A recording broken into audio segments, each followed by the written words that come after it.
கர்த்தர் உங்களை ஆசீர்வதிப்பாராக. இந்த நாளிலும் கூட தேவன் நம் ஒவ்வொருவரோடும் இடைபெற வேண்டும் என்கிற ஒரு எதிர்பார்ப்போடு அவனுடைய வார்த்தைகளை கேட்பதற்கு நாம் முன்வருவோம்.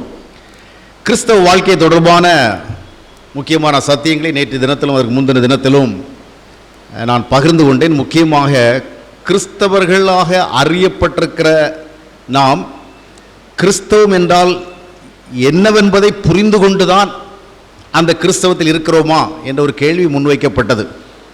கிறிஸ்தவர்கள் என்று சொல்லிக் கொள்ளுகிற நாம் உண்மையிலேயே நாம் நம்புகிற கிறிஸ்தவம் என்றால் என்னவென்பதை புரிந்து கொண்டுதான் இந்த கிறிஸ்தவத்துக்குள் இருக்கிறோமா என்ற ஒரு கேள்வி முன்வைக்கப்பட்டு அது தொடர்பாக 2 தினங்கள் தேவனுடைய வார்த்தைகள் பிரசங்கிக்கப்பட்டது. இந்த நாளிலும் கூட தொடர்ந்து நாம் தியானிக்கலாம். கிறிஸ்தவ வாழ்க்கை என்பது ஏதோ வாரத்துக்கு ஒரு முறை ஒரு ஆராதனை ஸ்தலம் என்ற ஒரு இடம் இல்லை என்றால் கோயில் என்ற ஒரு இடம் இல்லை என்றால் ஆலயம் பேராலயம் இப்படிப்பட்ட ஒரு இடம் இருக்கும். அந்த இடத்துல வந்து நாம் தேவனுடைய அதாவது தேவனுக்கு பக்தியாக சில ஆராதனைகளை தொழுகைகளை செய்ய வேண்டும் என்ற அடிப்படையில் முடிந்துவிடலை. கிறிஸ்தவ வாழ்க்கை என்பது முற்றிலும் வித்தியாசமான ஒன்று. பல நேரங்களில் கிறிஸ்தவ மதத்தை குறித்து பொதுவாக சொல்லுகிற பொழுது இது ஒரு மதம் அல்ல, இது ஒரு வாழ்க்கை முறை என்று சொல்லுவார்கள். இது ஒரு வே ஆஃப் லைஃப், இது ஒரு வாழ்க்கை முறை என்று சொல்வார்கள். ஆனால் கிறிஸ்தவர்களாக அறியப்பட்டிருக்கிற நாம் இந்த உண்மையை அறிந்திருக்கிறோமா? கிறிஸ்தவத்தை ஒரு வாழ்க்கை முறையாக நாம் புரிந்து கொண்டிருக்கிறோமா? இல்லை என்றால் ஒரு ஆராதனை சடங்கு ஆராதனை சம்பிரதாயம் என்ற அடிப்படையில் புரிந்து கொண்டிருக்கிறோமா? கிறிஸ்தவர்களாகிய நாம் ஒரு ஆராதனையை மட்டுமே நம்முடைய ஆவிக்குரிய வாழ்வின் அடையாளமாக கொண்டிருக்கின்றோமா? இல்லை வேதம் கூறுகின்ற விதமான காரியங்களை நாம் போதுமான கவனம் செலுத்தி இருக்கிறோமா என்பதை நாம் சிந்திக்க வேண்டியது அவசியமாக இருக்கின்றது. கிறிஸ்தவ வாழ்க்கை என்பது ஒரு ஆராதனை அல்ல, ஒரு தொழுகை அல்ல, ஒரு வழிபாடு அல்ல. இதற்கு அப்பாலே நாம் இன்னும் பிரயாணம் செய்ய வேண்டியிருக்கிறது. முக்கியமாக கிறிஸ்தவ வாழ்க்கை என்றால் ஒரு முக்கியமாக ஒரு தரிசனத்தை வைத்து ஒரு இலக்கை வைத்து we need some aim, we need some goal, we need some vision. ஒரு தரிசனம் வேண்டும். எந்த ஒன்றுக்கும் ஒரு தரிசனம் இருந்தால் சரியாக இருக்கும்.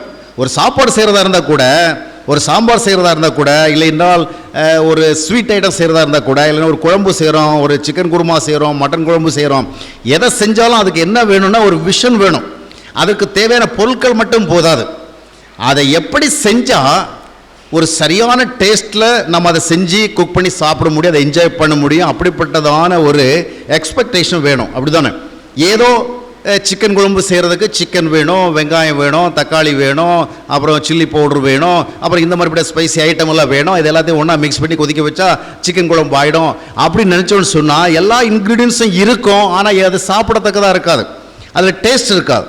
அப்போ நமக்கு என்ன வேணும்னா எதை செஞ்சாலும் அதில் ஒரு விஷன் வேணும். இப்போ உதாரணமாக பாத்திரங்களை செய்கிறாங்க, பானை செய்கிறாங்க. ஒரு குயவன் ஏதோ அந்த ஈரமான மண்ணை வைத்து கொண்டு அது வருகிறது போல் செய்ய மாட்டான். அவனுக்கு ஒரு ஐடியா இருக்கு இல்லையா? ஒரு சிலையை வடிக்கிறவனுக்கு ஒரு ஐடியா இருக்குது, ஒரு சித்திரத்தை வரைகிறவனுக்கு ஒரு ஐடியா இருக்குது. அது எப்படி வரணும் அப்படிங்கிறத அவன் மனசில் வச்சுருக்கான். ஏசம் தீம், அதுக்கு ஒரு கருப்பொருள் வச்சுருக்கான்.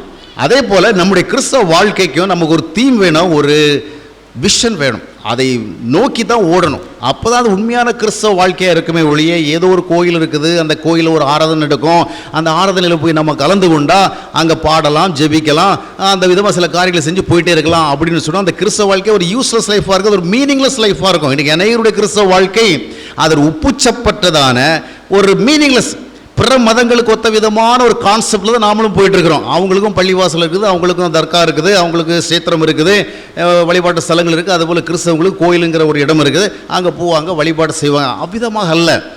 நம்முடைய வாழ்க்கை முறையை பாதிக்கும்படியான ஒரு கிறிஸ்தவ அனுபவத்தில் நாம் இருக்க வேண்டும். அல்லேலூயா! அதைத்தான் ஆண்டவர் விரும்புகிறார். பிலிப்பியர் 3ஆம் அத்தியாயத்தினுடைய 14ஆம் வசனத்தை யாராகிலும் வாசியுங்கள். கிறிஸ்து இயேசுவுக்குள் தேவன் அழைத்த பரம அழைப்பின் பந்தய பொருளுக்காக இலக்கை நோக்கி தொடருகிறேன். கிறிஸ்து இயேசுக்குள் தேவன் அழைத்த பரம அழைப்பின் பந்தய பொருளின் இலக்கை நோக்கி தொடர்கிறேன். அப்போ பவுல் அப்போஸ்தலனுடைய அந்த ஜேர்னி, அந்த யாத்திரை ஒரு குறிப்பிட்ட இலக்கை நோக்கி ஓடுவதாக இருந்தது.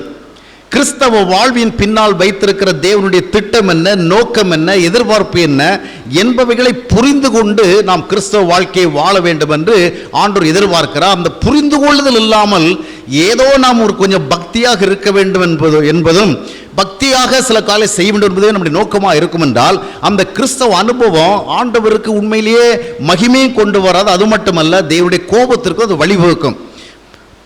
வேதாகமம் பகுதியிலே வாஸ்து பார்க்கும் பொழுது பழைய ஏற்பாட்டு காலங்களிலே பக்தியற்றவர்களை விட பக்தி உள்ளவர்கள் தான் அதிகமாக பாதிக்கப்பட்டதை நாம் பார்க்கிறோம். உலக சரித்திரத்திலும் கூட யூதர்கள் அதிகமாக பாதிக்கப்பட்டது எதற்காக என்று சொன்னால் பக்தி இன்மைக்கல்ல, பக்திக்காக. ஏனென்றால் அந்த பக்தி சரியான பக்தியாக இருக்கவில்லை. அதனுடைய விளைவாக தான் அதிகமாக பாதிக்கப்பட்ட ஒரு சந்ததியாக இந்த யூத சந்ததி இருந்தது. ஆக நாம் பக்தியை சரியான விதமாக கையாளவில்லை என்றால் நம்முடைய பக்தியே நமக்கு தண்டனை கொண்டு வரும். ஆகையால் தான் பல கிறிஸ்தவர்கள் ஜெபித்துக் கொண்டே, ஆராதித்துக் கொண்டே, துதித்துக் கொண்டே, ஸ்தோத்திரித்துக் கொண்டே, காணிக்கை கொடுத்து கொண்டே, ஊழியம் செய்து கொண்டே, இதுபோன்ற பல காரியங்களை செய்து கொண்டே இருக்கும் பொழுது பக்தியற்றவர்கள் சந்திக்கிறதை விட அதிகமான துன்பங்களையும் பிரச்சனைகளை சந்திக்க நேடுகிறது. பக்தியற்றவர்களை விட இவர்கள் தான் அதிகமாக புலம்ப நேரிடுகிறது. இவ்வளவு பக்தியாக இருந்தோம் நமக்கு ஏன் இந்த கஷ்டம் என்ற கேள்வி வருகிறது. காரணம் என்னவென்றால் பக்தி என்பது சரியாக புரிந்து கொள்ளப்பட்டு அது செயல்படுத்தப்பட வேண்டும். இல்லைன்னா அந்த பக்தியே நமக்கு வேதங்களை கொண்டு வரும். பழைய ஏற்பாடு முழுவதும் அதை தான் பார்க்கிறோம். ஏசாயா தீர்க்கதரிசி புஸ்தகம் 1ஆம் அத்தியாயத்தினுடைய 10ஆம் வசனத்திலிருந்து 16, 17 வசனம் வரலும் வாசித்து பார்க்கும் பொழுது பக்தி தொடர்பான காரியங்கள் மேல் தேவனுக்கு அந்த நாட்களில் இருந்ததான ஒரு பெரிய அதிருப்தியை, கோபத்தை, வெறுப்பை நாம் அங்கே பார்க்கிறோம். அவர்கள் பக்தியான காரியங்களை தான் செய்கிறார்கள், வழிபாடு செய்கிறார்கள், பலியிடுகிறார்கள், பண்டிகை ஆசரிக்கிறார்கள், ஓய்வு நாளை கொண்டாடுகிறார்கள், மாசு பிறப்பை கொண்டாடுகிறார்கள், காணிக்கை கொடுக்கிறார்கள். இது போன்ற பல பக்தியான காரியங்களை, பிரார்த்தனை செய்கிறார்கள். இவ்விதமாக செய்து கொண்டிருக்கிற ஜனக்கூட்டத்தை பார்த்து தேவன் சந்தோஷப்படாமல், அதை பார்த்து அவர் பாராட்டாமல், அந்த நாட்களில் அவருடைய பிரதிநிதியாக இருக்கிறதான தீர்க்கதரிசியை கூப்பிட்டு சொல்லுகிறார், இவர்கள் செய்வதெல்லாம் எனக்கு அரோசிகமாக இருக்கிறது, இவர்கள் செய்வதெல்லாம் எனக்கு வெறுப்புக்குரியதாக இருக்கிறது, இவைகளை நான் அதிருப்தியுடன் பார்க்கிறேன். எனவே இவைகளெல்லாம் நிறுத்தும்படி சொல். Tell them to stop all these things. ஏன்னா இதெல்லாம் எனக்கு பிடிக்கல. I hate all these things. எதை வெறுக்கிறேன்னு சொல்றாருன்னா அவர்களுடைய பக்தியான நடவடிக்கைகள். அவர்கள் செய்கிற பக்தியான காரியங்கள் ஒன்று தவறானதல்ல. இவ்விதமான காரியங்களை செய்ய வேண்டும் என்றுதான் மோசையின் மூலமாக தேவன் ஏற்கனவே கட்டளை கொடுத்திருந்தார். அவற்றை தான் அவர்கள் செய்கிறார்கள். ஆனால் அவ்விதமாக செய்து கொண்டு வருகின்ற பொழுது அவைகளின் மேல் தேவன் கோபம் அடைகிறார். காரணம் என்ன? பலியிடுவது சரியாக இல்லை என்றோ, பண்டிகை கொண்டாடுவது சரியில்லை என்றோ, ஜெபம் பண்ணுவது சரியில்லை என்பதல்ல, அவருடைய வாழ்க்கை சரியில்லை என்பதே. வாழ்க்கை சரியில்லை. நாம் எவ்விதமாக பாடுகிறோம், எவ்விதமாக துதிக்கிறோம், எவ்விதமாக ஆராதிக்கிறோம், எவ்விதமாக பக்தியை காண்பிக்கிறோம், எவ்விதமாக வேதம் வாசிக்கிறோம் என்பது அல்ல, எவ்விதம் how we are living. நம்முடைய கிறிஸ்தவ அனுபவம் நம்முடைய வாழ்க்கையில் எவ்விதமாக வெளிப்படுகிறது. வாழ்க்கையில் வெளிப்படாத கிறிஸ்தவம் அது ஒரு முட்டாள்தனமான ஒரு பக்தி அனுபவம். எனக்கு அநேகர் தங்களுடைய பக்தியை உணர்கின்ற ஒரே ஒரு இடம் கோயில் தான். ஆலயத்தில் வந்தால் மட்டும்தான் அந்த பக்தி. வார்த்தைகளை பேசுகிறோம், பக்தியை நினைக்கிறதில்ல. நாம் நம்முடைய சுபாவங்களை பார்க்கும்போது அதில் பக்தியை நினைக்கிறதில்ல. செயல்பாடுகளில், நடத்தைகளில், ஒழுங்குகளில், ஒழுக்கங்களில் இதை பார்க்கறதில்ல. கோயிலில் வந்தால் மட்டும் என்னமோ கடவுளுங்க ஒரு சேர் போட்டு உட்கார்ந்து இருக்கிறது மாதிரியும் அவரை பார்த்த உடனே நமக்கு ஒரு மரியாதை வருது. இல்லை, தேவன் ஒரு குறிப்பிட்ட கோயிலில் சேர் போட்டு உட்கார்ந்து இருக்கிறதா பைபிள் சொல்லவே இல்லை. வானம் எனக்கு சிங்காசனம், பூமி எனக்கு பாதபடி, எனக்கு எந்த மாதிரி கோயிலை நீங்கள் கட்ட முடியும், நான் தங்குறதுக்கு நான் ஒரு கேள்வி கேட்டதுனால எந்த கோயிலையுமே கடவுள் இல்லைங்கிறதா பைபிள் சொல்லுகிற விஷயம். ஏனென்றால் கடவுள் கோயிலில் தங்குகிறது இல்லை என்பதை வேதாகமத்தில் பார்க்கிறோம்.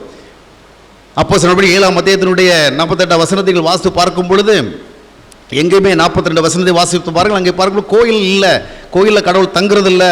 அவ்விதமாக பார்க்கிறோம். விதமாக அப்போஸ்தலர் 17ஆம் அத்தியாயம் 24 வசனத்தை வாசித்து பார்க்கும் பொழுது அப்போஸ்தலர் பவுல் சொல்லுகிற காரியம் என்னவென்று சொன்னால், எந்த கோயிலையும் கடவுள் தங்குறது இல்லை. அப்போ எங்கே தங்குகிறார்? அதற்கு விடை சொல்லப்பட்டிருக்கிறது. 1 கொரிந்தியர் 3:16 நீங்கள் வாசித்து பார்க்கும் பொழுது, 1 கொரிந்தியர் 6:19 வாசித்து பார்க்கும் பொழுதும் கடவுள் எங்கே தங்குகிறார்னு சொன்னால், நாம் கட்டின கட்டடங்களில் அல்ல, நாம் கட்டின கோயில்களில் அல்ல, நாம் கட்டின பேராலயங்களிலும் சிற்றாலயங்களில் அல்ல. கடவுள் எங்கே தங்குகிறார்? நம்மிடத்திலே.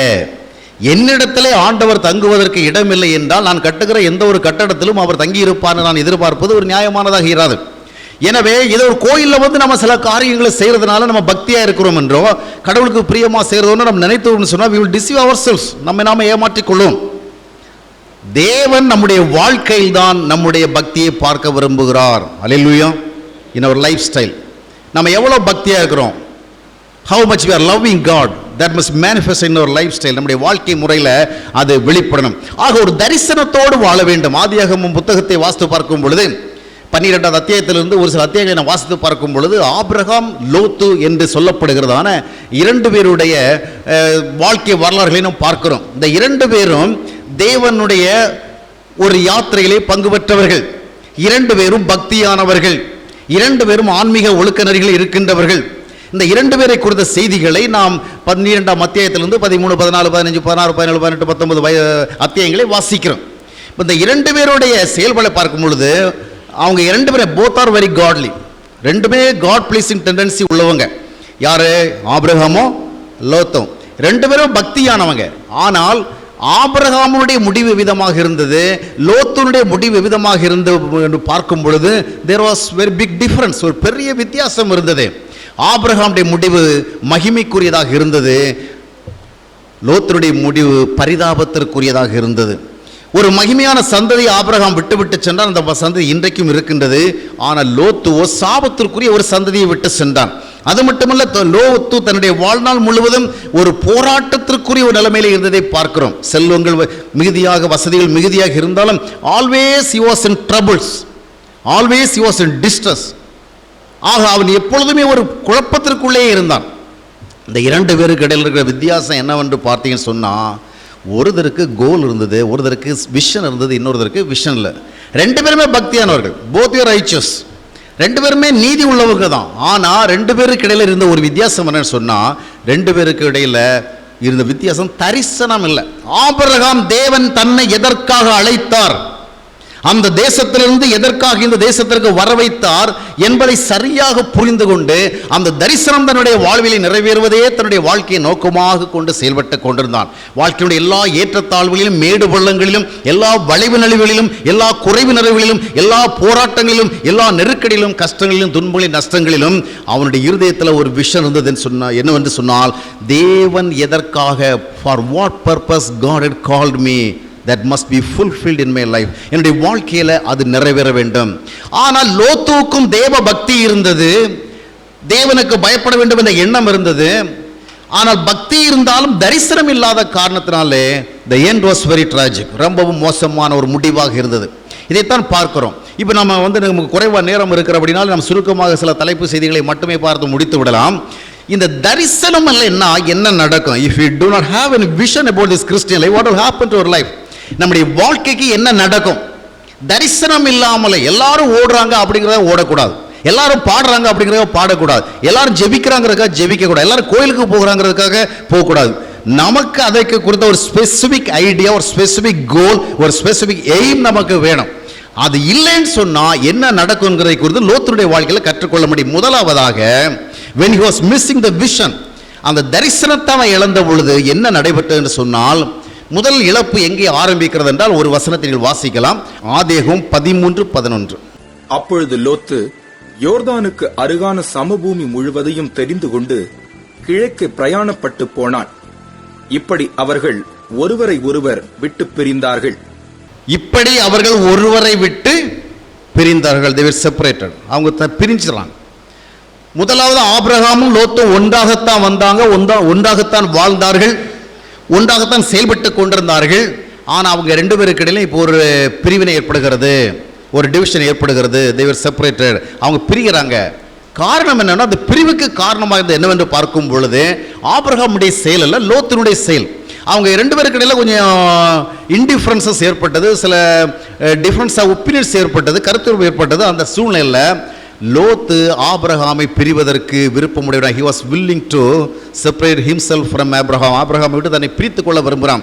அதற்கு காரணம் ஆபிரகாமே அந்த சாய்ஸை கொடுக்கிறார். நீ வலது பக்கம் போனால் நான் என்ன பண்ணிடுறேன், இடது பக்கம் போயிடுறேன், நீ இடது பக்கம் போனால் நான் வலது பக்கம் போகிறேன். நம்ம ரெண்டு பேருக்குள்ள சண்டை சச்சரவு வேண்டாம், வாத பிரதிவாதம் இல்லை, அதனால பீஸ்ஃபுல்லி நம்ம என்ன செய்கிறோம், நம்ம பிரிஞ்சு போயிடலாம் அப்படி சொன்ன உடனே லோத்து பிரிஞ்சு போனார். எதற்கு பிரிஞ்சு போனார்? 10ஆம் வசனத்தில் அதனுடைய விவரம் சொல்லப்பட்டிருக்கிறது. எல்லா வசனத்தையும் வாசிக்கிறதாக இருந்தால் நேரம் போயிடும். அந்த 10ஆம் வசனத்தில் பார்க்கும் பொழுது, யோர்தான் நதிக்கரையோரம் உள்ள செழிப்பா நிலப்பகுதிகளை பார்த்து, இந்த நிலப்பகுதிகளெல்லாம் தனக்காக தனக்கு சொந்தமாக இருந்தால் தனக்கு நலமாகவே இருக்கும் என்ற எண்ண அடிப்படையிலே அவன் அந்த நிலப்பகுதிகளை தெரிந்து கொண்டான். இப்போ இந்த நிலப்பகுதிகளை தெரிந்து கொண்டதனுடைய விளைவாக அவனுக்கு என்ன நடைபெற்றன்னு சொன்னால், அவன் ஆபிரகாமுடைய நல்ல ஐக்கியத்தை இழக்க நேரிட்டது. he had to lose a very good fellowship of Abraham. ஆபிரகாமுடைய ஒரு நல்ல ஐக்கியத்தை இழக்க நேரிட்டது. பாருங்கள், இங்கே என்ன நடைபெறுகிறது என்றால், பணத்தை இழக்கவில்லை, பொருளை இழக்கவில்லை, ஆஸ்தி இழக்கவில்லை, அந்தஸ்தை இழக்கவில்லை, இதனுடைய வேறு எந்த விதமான சௌகரியத்தை இழக்கவில்லை. அவன் இழந்தது என்னவென்று சொன்னால், பிகினிங் எங்க ஆரம்பிச்சது? where it began. இது எங்க ஆரம்பிச்சது? ஒரு நல்ல உறவை இழந்தான். தரிசனம் இல்லாதவர்கள் உறவுகளை குறித்த உறுதிப்பாட்டில் வலிமையற்றவர்களாகவே இருப்பார்கள்.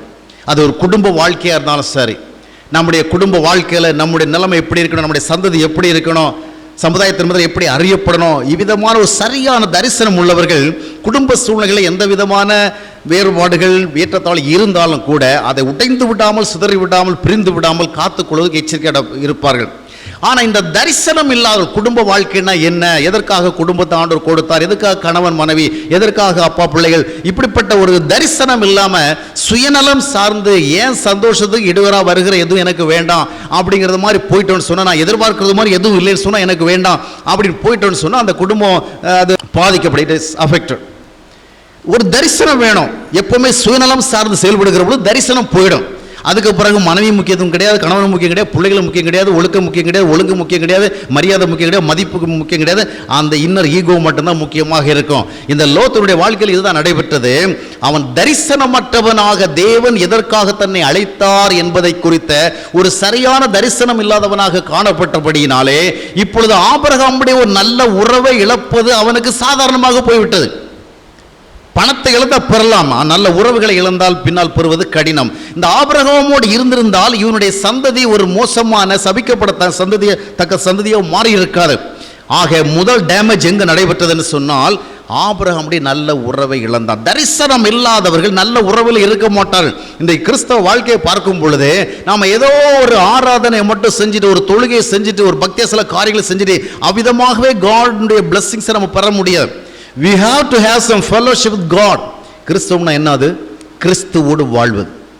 எனவேதான் பைபிளில் ஒரு வசனம் அடிக்கடி வரும், கிறிஸ்துவுக்குள் இன் கிரைஸ்ட். ஒருவன் கிறிஸ்துவுக்குள் இருந்தால் 2 Corinthians 5 வாஸ்து பார்க்கணும். ஒருவன் கிறிஸ்துவுக்கு உள்ளே இருந்தால், that means if he is with Christ. நாம இயேசு கிறிஸ்துவை வழிபடுவதற்கு அழைக்கப்படவில்லை, இயேசு கிறிஸ்துவோடு இருப்பதற்கு, இயேசு கிறிஸ்து ஐக்கியமாக அழைக்கப்பட்டிருக்கிறோம். அதைத்தான் 1 Corinthians 1 வாசிக்கிறோம். நாம் எதற்கு அழைக்கப்பட்டிருக்கிறோம்? What's our call? We must be with Christ. We must be in the relationship of Christ. We must be in the union of Christ. கிறிஸ்துவனுடைய ஐக்கியத்தில் இருக்கணும். இன்றைக்கு நாம் எத்தனை பேர் நாம தேவ உறவில் இருக்கிறதை குறித்த நிச்சயத்தோடு இருக்கிறோம். கடவுள் இருக்கிறார்னு நம்புகிறோம், கடவுள் நம்மை பார்க்கிறான்னு நம்புகிறோம். ஆனால் கடவுள் என்னோடு இருக்கிறார். I am with Christ. Christ is with me. அந்த மாதிரிப்பட்ட ஒரு கன்விக்ஷன், அந்த விதமான ஒரு அஷூரன்ஸில் நம்ம எத்தனை பேர் இருக்கிறோம்? நமக்கு கடவுளை குறித்த பக்தி இருக்குது, ஆனால் கடவுள் நம்மோடு இருக்கிறாங்க நிச்சயம் இருக்குது. அதான் நமக்கு வேணும். We need some assurance that we are with God.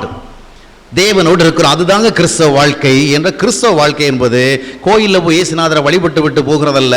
கிறிஸ்தவ வாழ்க்கை என்பது இயேசுநாதரை நமக்குள்ள பெறுவது. அல்லேலூயா. We have to receive Christ in ourselves. நமக்குள்ள பெறணும். அப்போ அந்த இயேசு கிறிஸ்து உறவு தான் முக்கியம். தேவ உறவில் வாழ்வதற்குத்தான் நம்ம அழைக்கப்பட்டிருக்கிறோம். ஆனால் இந்த தேவ உறவை குறித்த கரிசனை உள்ளவர்களாக இருக்கிறோமா?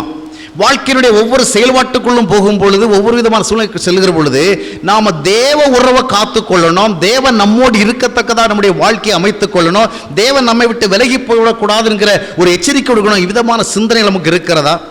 வாய் திறந்து பேசுகிற பொழுது நினைக்கிறோமா கர்த்தர் நம் மத்தியில் இருக்கிறார், கவனிக்கிறார்? தவறான சுபாவங்களை வெளிப்படுத்துகிற பொழுது நினைக்கிறோமா கர்த்தர் நம் மத்தியில் இருக்கிறார்? சண்டையிடுகின்ற பொழுது, வாத பிரதிவாதங்களுக்கு செல்லுகிற பொழுது, வெறுப்படைகிற பொழுது, விரோதம் கொள்ளுகிற பொழுது, கோபமடைகிற பொழுது, எரிச்சலான வார்த்தைகளை பேசுகிற பொழுது, தவறான உறவுகளுக்குள்ளே செல்லுகிற பொழுது, ஆகாத ஐக்கியங்களை பங்கு பெறுகின்ற பொழுது, தகாத வழிகளிலே பணம் சம்பாதிக்க செல்லுகிற பொழுது, பணாசை பொருளாசை மூழ்குகிற பொழுது, ஆகாத உலக கலாச்சாரங்கள் இசைந்து செல்லுகிற பொழுது நம் மத்தியிலே கர்த்தர் இருக்கிறார். இவைகள் ஆண்டவருக்கு பிரியமல்லதாக இருக்கும்போது அவனை போய்விடுவார்கள் சிந்தனை இருக்கிறார். அதை பற்றியெல்லாம் கவலை இல்லை. நான் விரும்பினபடி நான் ட்ரெஸ் பண்ணணும், அதுதான் உலக கலாச்சாரத்துக்கு நான் ட்ரெஸ் பண்ணணும். நான் விரும்பினதெல்லாம் அடையணும், விரும்பினதெல்லாம் என்ஜாய் பண்ணணும், விரும்பினவங்களோடலாம் பழகணும், யாரோட பேசுறேங்கிறோம் அவளோட பேசணும், எதை பார்க்க விரும்பணும் அதை பார்க்கணும், எதை கேட்க விரும்பணும் அதை கேட்கணும், எதை அடைய விரும்பணும் அதை அடையணும். ஆண்டவர் என்னோட இருந்தாலும் சரி, இல்லாமல் போனாலும் சரி, அதை பற்றிய கன்சர்ன் நமக்கு கிடையவே கிடையாது. ஏன்னா தரிசனம் இல்லாதவர்கள், கர்த்தரை குறித்த கவலையற்றவர்கள். யோசேப்புக்கு ஒரு பெரிய ஒரு டெம்ப்டேஷன் வந்தது இல்லையா? He was tempted. அந்த பெரிய சோதனைக்கு முதல்ல அவன் எப்படி how he was able to escape, அவன் தன்னை காத்துக்கொண்டான். How it was possible to him? ஒண்ணே he was very sure that God was with him. கர்த்தர் என்னோடு இருக்கிறார். அவருடைய உறவை இழந்துடக்கூடாது. இவன் எவ்வளோ அழகா இருந்தாலும் சரி, எவ்வளோ கவர்ச்சிக்கத்தக்கதாக இருந்தாலும் சரி, எவ்வளோ மேலெடுத்து பொம்பளையாக இருந்தாலும் சரி, இதுவல்ல, என்னோட தேவன் இருக்கிறார், அவருடைய நோக்கத்திற்கு அழைக்கப்பட்டிருக்கிறேன். அவரை நான் மிஸ் பண்ணிடக்கூடாது, அவரை நான் லூஸ் பண்ணிடக்கூடாது, அவரால் வருகிறதான கிரேட்னஸ் எனக்கு இல்லாமல் போயிடக்கூடாது அப்படிங்கிற ஒரு விஷம் தரிசனம் இருந்தபடினாலே அவளை பார்த்து இப்படிப்பட்ட பொருளாங்கி நான் எப்படி செய்கிறது அப்படின்னு கேட்டான் இல்லையா?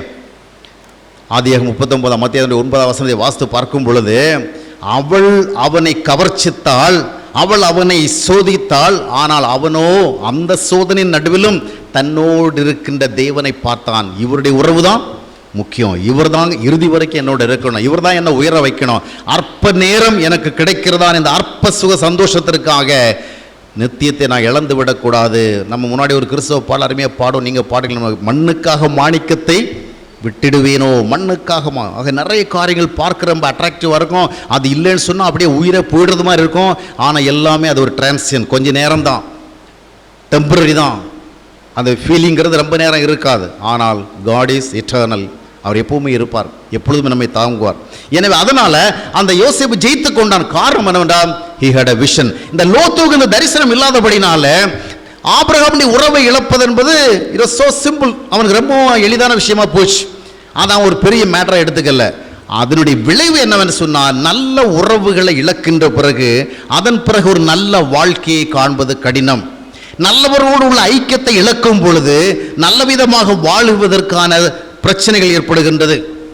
பாருங்கள், தேவ உறவிலே நாம் வாழ்ந்தால் நம்முடைய வாழ்க்கை நலமாக இருக்கும். தேவ உறவை இழந்தால் அதற்கு பிறகு நம்முடைய வாழ்வை சீர்கட்டு தான் போகும். அதற்கு பிறகு எவ்வளோதான் நம்ம படிச்சிருந்தாலும் சரி, எவ்வளோ நாலேஜ் இருந்தாலும் சரி, எவ்வளோ காமன் சென்ஸ் இருந்தாலும் சரி, எவ்வளவு நமக்கு குளோபலி எவ்வளோதான் நாலேஜ் கலெக்ட் பண்ணி வைத்திருந்தாலும் that will not help us. தேவ உறவு தான் அந்த உலகத்தில் நம்மளை யோக்கியமாக வாழ வைக்கும். இந்த ஆபிரகாமுடைய நல்ல உறவை இந்த லோத்து இழந்தான். அதற்கு அடுத்தபடியாக என்ன நடைபெறுகிறதுன்னு சொன்னால் 11ஆம் வசனத்தில் பார்த்தோம். அவன் என்ன செய்கிறான்? he departed from Abraham. Abraham பிரிஞ்சு போகிறான். பிரிஞ்சு போன பிறகு இப்போ அடுத்து அவன் செட்டில் ஆக விரும்புகிறான்.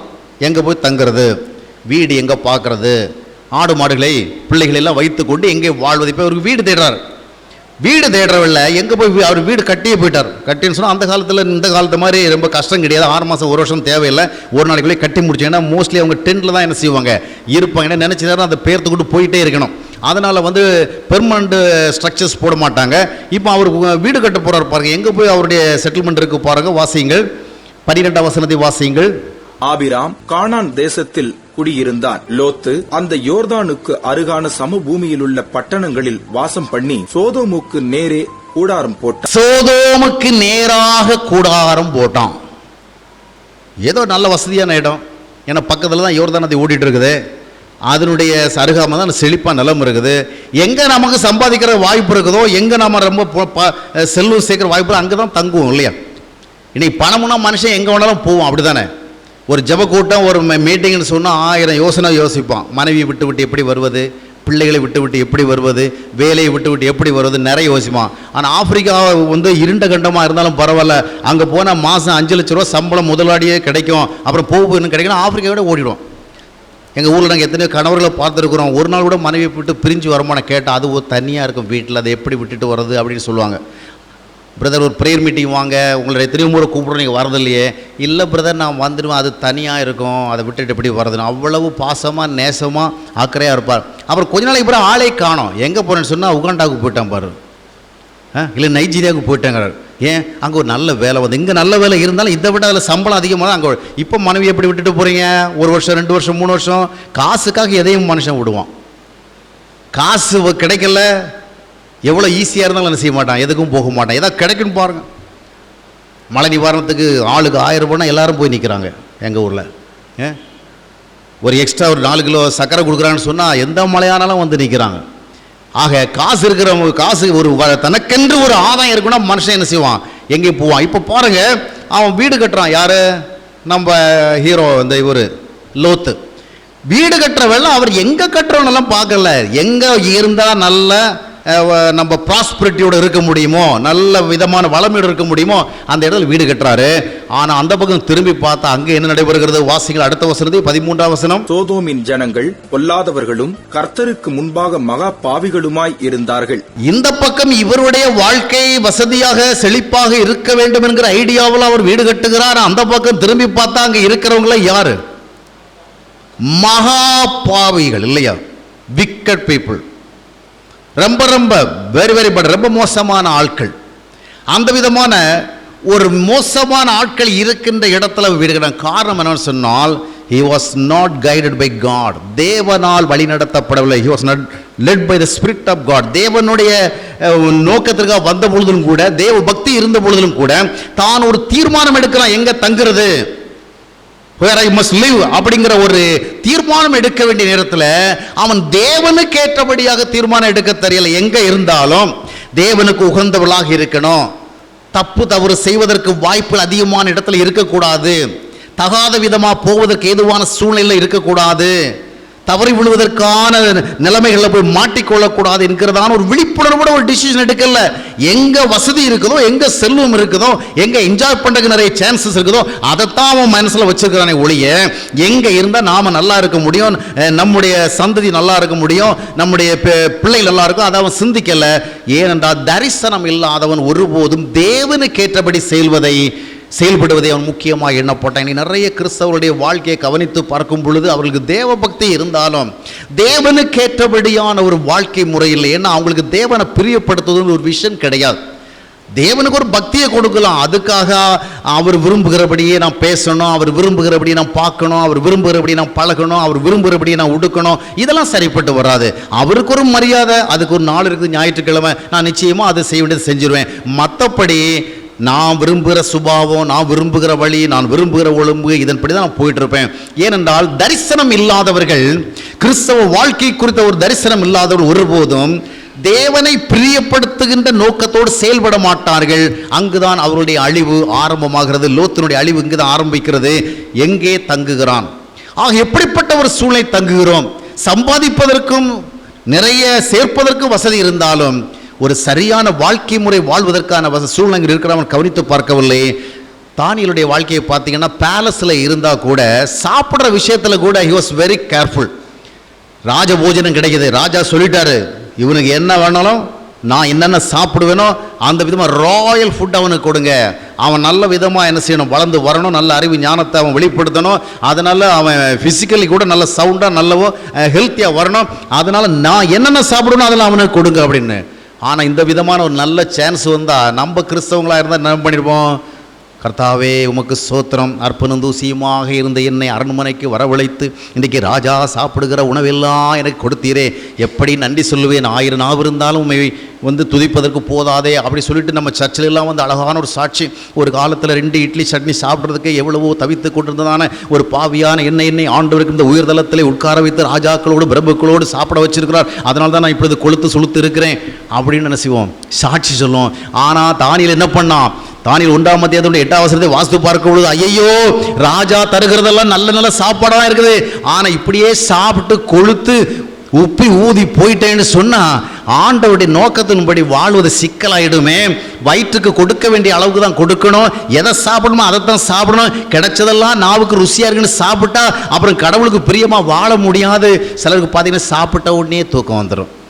ஏன்னா சாப்பிட்ட பிறகு தான் ஜெபம் பண்ணணும்னு ஒரு பிளான் வச்சுருந்தாங்க. பிளான் எல்லாம் சாப்பிட்ட பிறகு ஜெபம், அப்புறம் இதை சாப்பிட்டு அதை சாப்பிட்டோன்னு நித்திர, அதுக்கு கொஞ்சம் கூட தாங்காது, அதுக்கு மேலே என்ன ஆகிடுது. ஆமாம், சிலர் பார்த்தீங்கன்னா ஜெப வேளையே எப்பொழுது தூங்க போகிற வேலை, காலையில் டைம் கிடையாது, மத்தியான டைம் கிடையாது.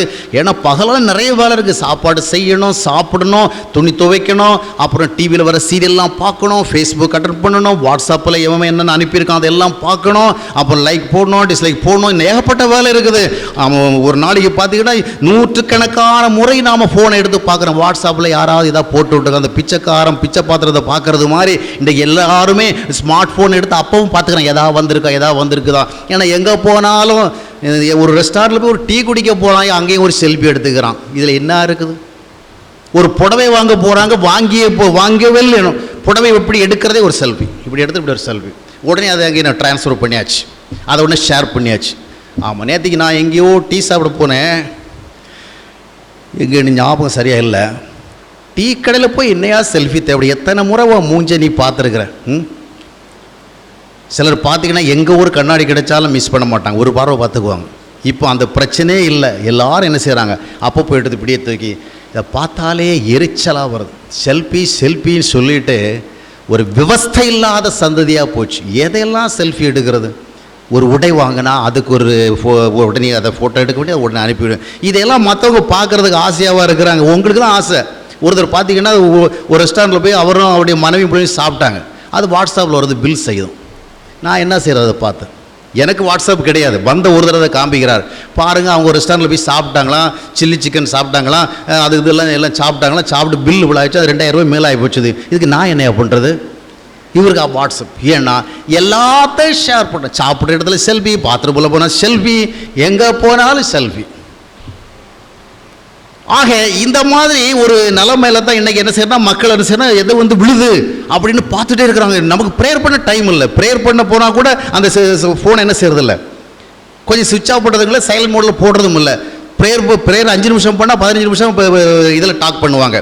இந்த மாதிரி எல்லா நேரத்தையும் நஷ்டப்பட்டுட்டு நைட்டில் எல்லாத்தையும் சாப்பிட்டுட்டு அது கொஞ்சம் மிச்சம் இருந்தால் அதையும் வேஸ்ட் பண்ணக்கூடாது, அதை டஸ்ட்பினில் போட்டால் வேஸ்ட்டாக போடுன்னு சொல்லிட்டு அவங்களுக்கு ஒரு டஸ்ட்பின் இருக்குது, வயிறு அதில் போட்டுருவாங்க. எல்லாத்தையும் போட்டுட்டு கொஞ்சம் மிச்சம் மீதில் சாப்பிட்டு அதுக்கு பிறகு கர்த்தருடைய நான் சமூகத்தில் போய் ஆண்டவரே சோத்திரிக்கிறோம்ப்பா, சோத்திரிக்கிறோம்ப்பா, சோத்திரிக்கிறோம்ப்பா, சோத்திரம் சோத்திரம் சோத்திரம். அடங்கி போட மூச்சு, கர்த்தருக்குள்ள ஆழ்ந்த நித்திரை. ஆமாம், நாள் முழுக்கம் கண்டதெல்லாம் பார்த்துட்டு, கண்டதெல்லாம் பேசிட்டு, கண்டதெல்லாம் ஷேர் பண்ணிட்டு, கண்டதெல்லாம் சாப்பிட்டுட்டு கடைசியில் கர்த்தருக்கு சோத்திரம் சொன்னால் அடுத்தது என்ன தான் வரும்? தூக்கம் தான் வரும். கர்த்தருக்குள்ள ஆழ்ந்த நித்திரை. எங்கே ஆசீர்வாதம் வரும்? ஆனால் தானியேல் வந்து அரண்மனை இருக்கும் பொழுது அவனுக்கு அழகான நல்ல ருசியுள்ள சுவையுள்ள உணவு கொடுக்கப்பட்ட பொழுது he said no, வேணாம், எனக்கு சிம்பிள் ஃபுட் போதும்ப்பா, அந்த பருப்பு போச்சு, வெஜிடேரியனா கொஞ்சம் கொடு. அவன் சொல்கிறான், ஐயோ ராஜா என்னை கொண்டு போடுவாருங்க, நீ நல்ல ஹெல்த்தியாக பார்க்கறதுக்கு நல்ல வாட்ட சாட்டமாக அழகாக வரலன்னு சொன்னால் உனக்கு ஒன்றும் ஆகாது, என் கழுத்து போடும். அவனை செஞ்சு பாராயா, கொஞ்சம் செக் பண்ணி பாரு. அவன் ராஜ போஜனத்தை சாப்பிடலாம், அவன் மூஞ்சி என் மூஞ்சியை பாரு. எனக்கு பருப்பு சாதம் கொடுப்பா, தக்காளி சாதம் கொடுப்பா, எனக்கு தயிர் சாதம் கொடுப்பா, நான் சாப்பிட்டு எந்த மாதிரி வரேன் செக் பண்ணி பார்க்குறவல்ல மற்றவர்களை விட எப்படி இருக்கிறான்? காரணம் என்னவென்றால் தனக்கு கிடைக்கிற வாய்ப்புகளை பயன்படுத்துவதை விட கடவுள் என்னிடத்தில் என்ன எதிர்பார்க்கிறார், எப்படிப்பட்ட ஒரு வாழ்க்கையை வாழ விரும்புகிறார் என்பது அவனுடைய தரிசனமாக இருந்தது. இந்த லோத்துவுக்கு அந்த தரிசனம் இல்லை. அதனால் அங்கே போய் கூடாரம் போடுறான். கூடாரம் போடுறது எதிராக பார்த்தீங்கன்னு சொன்னால் பாவ சந்ததி, பாவ சந்ததி. அதனுடைய விளைவாக அந்த பாவ சந்ததிக்கு என்ன நேரிட்டதோ அதுதான் இந்த லோத்துக்கு பின்னால் நேரிட்டது. அதற்கு அடுத்தபடியாக நாம் இன்னொரு காரியத்தை பார்ப்போம், சீக்கிரமாக முடித்து விடுவோம். ஆதியாகமம் 19ஆம் அத்தியாயத்தினுடைய 17-18 வசனத்தை வாசியுங்கள். ஆதியாகமம் 19:17-18. அவர்களை வெளியே கொண்டு போய் விட்ட பின்பு அவர், உன் ஜீவன் தப்ப ஓடிப்போ, பின்னிட்டு பாராதே. உன் ஜீவன் தப்ப ஓடிப்போ, பின்னிட்டு பாராதே. இந்த சமபூமியில் எங்கும் நில்லாதே. இந்த சமபூமியில் எங்கும் நில்லாதே. சரி வாசிங்கள். நீ அழியாதபடிக்கு மலைக்கு ஓடிப்போ என்றார். போதும். இப்போ என்ன நடக்குன்னு சொன்னா கொஞ்சம் கவனிங்க. டைம் கொஞ்சம் அதிகமாக போயிட்டு இருக்கு, கொஞ்சம் கவனிங்க. இப்போ பார்த்தீங்கன்னு சொன்னா இப்போ போய் அந்த சோதோம் நகரத்துக்கு பக்கத்தில் வீடு கட்டிட்டாரு. ஃபர்ஸ்ட்ல அவர் என்ன நினைச்சாருன்னா, அவங்க அங்கே இருக்கிறாங்க, நாம் அங்கே இருக்கிறோம், அதனால என்ன, அப்புறம் கொஞ்சம் நாளைக்கு அப்புறம் என்ன நடக்குன்னு சொன்னா அவங்களுக்கு என்ன அழிவு வருகிறதோ அதே அழிவு தான் இவருக்கும் வருது. தேவனுடைய ஆலோசனையின்படியாக ஒரு வாழ்க்கை முறை அமைத்துக் கொள்ளாத காரணத்தினாலே அவன் பக்திமானாக இருந்த பொழுதிலும் கூட இவனுடைய பக்தி அந்த இடத்துல இருக்கும் பொழுது கூட நம்ம டாப் கியர்ல தான் இருந்திருக்கு. அதை நீங்கள் வாசிக்கும் பொழுது 2 பேதுரு 2ஆம் அதிகாரம் 8ஆம் வசனத்தை வாசிக்கணும். 2 பேர் 2:8 வாசிகள், சீக்கிரமா வாசிங்கள். 2 பேதுரு 2:8. நாள்தோறும் அவர்களுடைய அக்கிரம கிரியைகளை கண்டு கேட்டு நீதியுள்ள தன்னுடைய இருதயத்தில் அப்ப அவன் சோதோமுக்கு பக்கத்தில் இருந்தாலும் he had some righteousness. he was righteous, he was godly, he had some piety. அவருக்கு ஒரு பக்தி எல்லாம் இருக்குது. ஆனா அவங்க நடக்கிறதெல்லாம் பார்க்குறா, ஐயோ இப்படி பண்றாங்களே, இந்த மாதிரி அநியாயம் பண்றாங்களே, இந்த மாதிரி அக்கிரமம் பண்றாங்களே, இந்த மாதிரி தவறாக நடந்துக்கிறாங்களே, அசிங்கமா வாழ்றாங்களே, இதையெல்லாம் பார்த்து மனசுல பாதிக்கப்படுறாரு. கேள்வி என்னன்னா, நீ ஏன் அங்க போய் வீடு கட்டி உட்கார்ந்துட்டு இதெல்லாம் பார்த்துட்டு இருக்கிற? உனக்கு உண்மையிலேயே ஒழுக்கத்தின் மேலே ஒரு ஆசை இருந்தால் அதுக்குன்னு ஒரு என்ன செய்யணும், தனியாக வந்திருக்கணும். நீ இது போன்ற அசிங்கங்கள் இருக்கின்ற இடங்களில் போய் உட்காந்துட்டு இப்படி பண்ணுறாங்களா, அப்படி பண்ணுறாங்களா, இப்படி பண்ணுறாங்களா, அப்படி பண்ணுறாங்களே. ஒருத்தர் ஒரு சினிமா பார்த்துட்டு வந்தாராம். வந்துட்டு சினிமா எல்லாம் வர வர ரொம்ப மோசமாக போகுது, பார்க்க முடியல, அவ்வளோ அசிங்கமாக வராங்க, ஒன்று உடுக்காமலே வந்து நிற்கிறாங்க அப்படின்னு ரொம்பவும் மனசஞ்சலப்பட்டாராம். உன்னை யாரையா சினிமா போய் பார்க்க சொன்னது? சினிமாவை போய் பார்த்தா சினிமாவில் அதான் இருக்கும். ஏன்னா எல்லாமே ஸ்மார்ட் ஃபோனில் வந்து போச்சுது, மிச்சம் மீதி இருக்கிறத அவன் காமிக்க வேண்டியிருக்குது. அவன் என்ன பண்ணுவான், உன்னை கவர்ச்சிக்கிறதுக்கு ஒரு வழி கிடையாது. உன்னை இப்போல்லாம் பழைய காலத்து மாதிரி ஓரளவுக்கெல்லாம் கவர்ச்சிக்க முடியாது, ரொம்ப டெரிபிளாக போனால் நீ கவர்ச்சிக்கப்படுற. அதனால அவனுக்கு நீ காட்ட எதுவுமே இல்லைங்கிற நிலைமைக்கு போயிட்டான். இவர் மனம் நொந்துக்கிறார். எது? சினிமாவை பார்த்து சினிமா இவ்வளோ மோசமாடி, நீ சினிமாவை பார்த்தா நாசமாக தான் போவ. உருப்படாமல் தான் போக ஒரு வழியே கிடையாது. நீ சினிமாவை பார்த்துட்டு அதை போய் கமெண்ட் பண்ணிகிட்டு இருந்தா சினிமாவுக்குள்ளே போகிற உனக்கு நல்லதாக கிடைக்கும், கெட்டதான் கிடைக்கும் இல்லையா? சினிமாவுக்குள்ளே போனால் உனக்கு நல்லது கிடைக்காது. அது தியேட்டரில் போய் பார்த்தாலும் சரி, இல்லை நீ மொபைல் ஃபோனில் பார்த்தாலும் சரி, இல்லை உன் கம்ப்யூட்டரில் பார்த்தாலும் சரி, சினிமா எந்த வடிவத்தில் வந்தாலும் அது that will spoil you. ஆக லோத்தும் என்ன பண்ணுறான்னு சொன்னால், நீதி உள்ள நீதிமான் என்ன பண்ணுறான்னா, ஐயோ அக்கம் பக்கத்தில் இப்படி நடக்குதே, இந்த பொம்பளை பிள்ளைகளெல்லாம் இப்படி போயிட்டு இருக்குதே, இந்த ஆம்பளை பசங்களாம் இப்படி சுற்றுறாங்களே, ஒரு ஒழுங்கில்லையே ஒழுக்கம் இல்லையே, கண்டபடி வாழ்கிறானே மிருகங்களை மாதிரி ரொம்ப வாதிக்கிறான். உனக்கு ஏன் வம்பு, நீ ஏன் அங்கே போய் உட்காந்த? கொஞ்ச நாளைக்கு பிறகு அதே நிலைமை தான் இவனுக்கு வந்தது. அந்த மாதிரிப்பட்ட ஒரு சூழ்நிலை அந்த சோதோம் குமாராவுடைய பாவம் அதிகரிச்சபடினாலே ஆண்டவர் தேசத்தை அழிக்கிறார். அழிக்க வருகின்ற பொழுது ஆபிரகாம் இந்த லோத்துக்காக ஜெபம் பண்றான். கவனிக்கிறீங்களா? ஆபிரகாம் இந்த லோத்துக்காக ஜெபம் பண்றதுனால ஆண்டவர் இந்த Abraham he wanted to do some help to this Abraham, அவருக்கு ஒரு உதவி செய்ய விரும்பி இந்த லோத்தை காப்பாற்ற விரும்புகிறார். அதனால ஏஞ்சல்ஸ் அனுப்பி அந்த ஏஞ்சல்ஸ் போய் அவங்களை அலர்ட் பண்றாங்க, ஒரு ரெட் அலர்ட் கொடுக்குறாங்க, சீக்கிரமா வெளியேறு, இல்லைன்னு சொன்னா you will be destroyed. அப்படி சொன்னவேளை how Lot responded, எப்படி அவன் அதை வந்து ரெஸ்பாண்ட் பண்றான் பாருங்க. அப்படி அல்ல ஆண்டவரே, அவர் சொல்றாரு மலைக்கு ஓடி போப்பா, that will be safety, you will be protected. அவன் என்ன சொல்றான், அவன் ஏஞ்சலுக்கு வந்து கவுன்சிலிங் கொடுக்குறான். இல்லை, அந்த மலைக்கெல்லாம் ஓடி போகிறது அவ்வளவு ஸ்மார்ட்டான ஒரு ஐடியா கிடையாது. பெஸ்ட்டு பக்கத்தில் ஒரு சோவார்னு ஒரு ஊர் இருக்குது, அது எனக்கு நல்லா தெரிஞ்ச ஊர், எனக்கு வயசும் ஆகி போச்சுது, ரொம்ப என்ன செய்ய முடியாது, ஓடி போக முடியாது, அங்கே போகிறேன். ஆனால் அங்கே பார்க்கும் பொழுது அந்த தேவதூதன் என்ன சொல்கிறான், சரிப்பா உன் விருப்பம், நீ என்ன விரும்புறியோ அது மாதிரி போ அப்படி சொல்லிட்டு அந்த ஊருக்கு போகிறான். அப்புறம் அந்த ஊருக்கு போகிறான், எனிஹோ ஹி வாஸ் எஸ்கேப்ட், அவர் தப்பிக்கப்படுகிறாரு. ஆனால் அந்த ஊரில் போன பிறகு கொஞ்ச நாளைக்கு பிறகு என்ன வருதுன்னு சொன்னால் பயம் உள்ளவனாக மாறுகிறான். He was so afraid to live there. அங்கே வாழ்றதுக்கு ரொம்ப பயப்படுறான். ஏன்னா அங்கே அவனுக்கு எந்த பாதுகாப்பும் இல்லை. இந்த பயம் ஏற்பட்டதனுடைய விளைவாக அதுக்கு பிறகு அங்கிருந்து எங்கே போகிறான்னா மலைக்கு போகிறான். முதலாவது ஆண்டவர் எங்கே போக சொன்னார்? மலைக்கு தான் போக சொன்னார். அதை அவன் கேட்கல. காரணம் என்னவென்றால் தரிசனம் இல்லாதவர்கள் தேவனுடைய சத்தத்துக்கு கீழ்ப்படிய மாட்டார்கள். தேவனை துதிப்பார்கள், தேவனை ஸ்தோத்திரிப்பார்கள், தேவனை பாடுவார்கள், தேவனை நோக்கி ஜெபிப்பார்கள், தேவனுக்கு காணிக்கை கொடுப்பார்கள். ஆனால் தேவனுடைய வார்த்தையை கீழ்ப்படிய மாட்டார்கள். ஏன்னா அவங்களுக்கு தரிசனம் கிடையாது. அவங்களுக்கு பக்தி இருக்கிறதை ஒழிய பக்தி சார்ந்த தரிசனம் கிடையாது. தாவீது வாழ்ந்த காலத்திலே சவுலும் வாழ்ந்தான். தாவீதுக்கு என்ன தேவன் சொன்னாரோ அதற்கு அவன் கீழ்ப்படிந்தான்.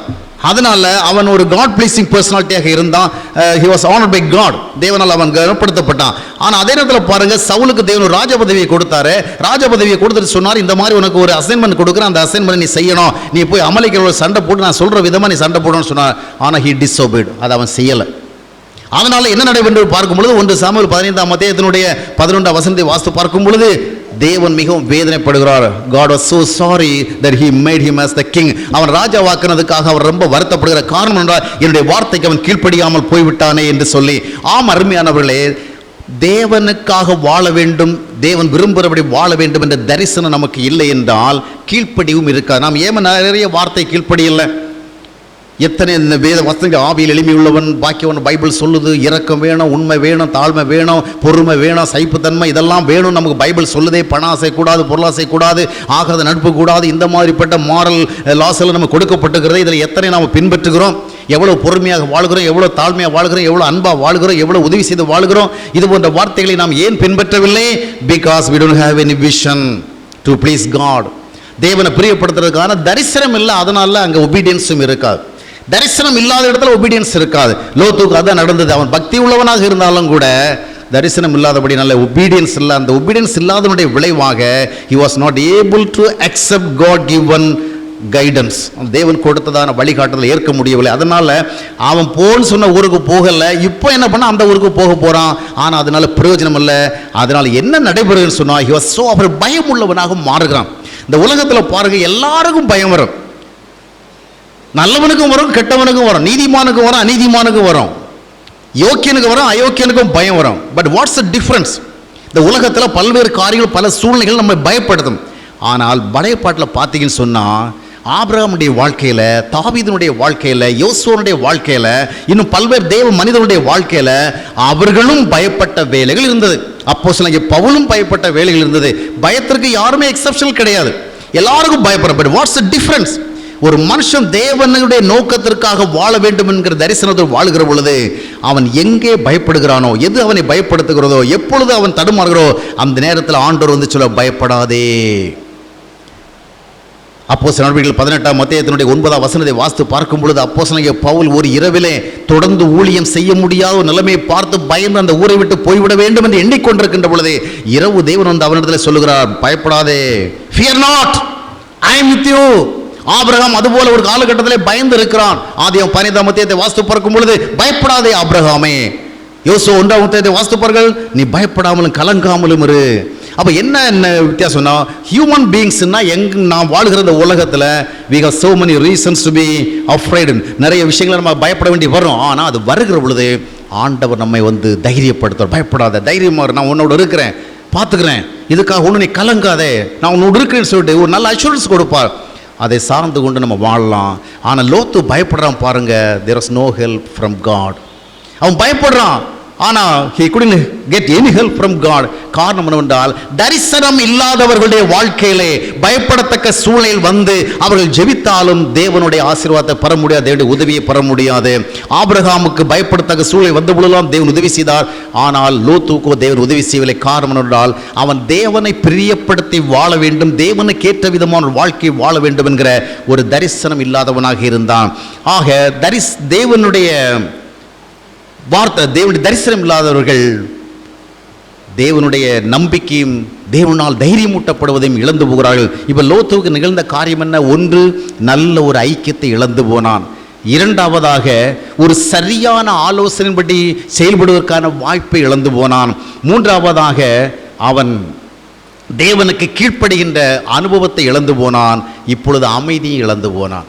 இப்பொழுது அவனுடைய வாழ்க்கையில் he became restless. சாவுலுக்கு தேவன் தான் ராஜ்யபாரத்தை கொடுத்தார். he gave the kingdom. அவ்வளோ பெரிய டாப் போஸ்ட் அவனுக்கு கொடுத்து God exalted him, ரொம்ப உயர்த்தினார். ஆனால் அதே மனிதனுடைய வாழ்க்கையில் நீங்கள் பார்த்தீங்கன்னு சொன்னால் 1 சாமுவேல் 28ஆம் அத்தியாயம் 5ஆம் வசனத்தை வாசிக்கும் பொழுது ஒரு ராஜா பயந்து போய் வேற வழி இல்லாமல் குறி சொல்லுகிற பொம்பளைகிட்ட போய் நின்னான். அவ்வளோ பயம். ஏன்னா he lost the help of God. தேவனுடைய உதவி இழந்து போனா. தேவனுடைய தரிசனத்துக்கு என்னுடைய வாழாதபடிக்கு தன்னுடைய சுய மனதின்படி வாழ்ந்த காரணத்தினாலே இப்பொழுது அவன் தேவனுடைய எந்த உதவியும் பெரும்படியான வாய்ப்பு இல்லாமல் போகிறபடினாலே குறி சொல்லுகிடத்துல போய் நிற்கிறான்.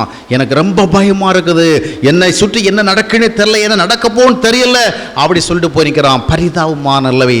தரிசனம் உள்ளவர்களுடைய வாழ்க்கையில் தேவன் எந்த நெருக்கடி வந்தாலும் அதன் மத்தியிலே வந்து பயப்படாதே மகனே, பயப்படாதே மகளே, I am with you, நான் உன்னோடு இருக்கிறேன், I will take care of you, உன்னை பார்த்துக்கன்னு சொல்லுவார்.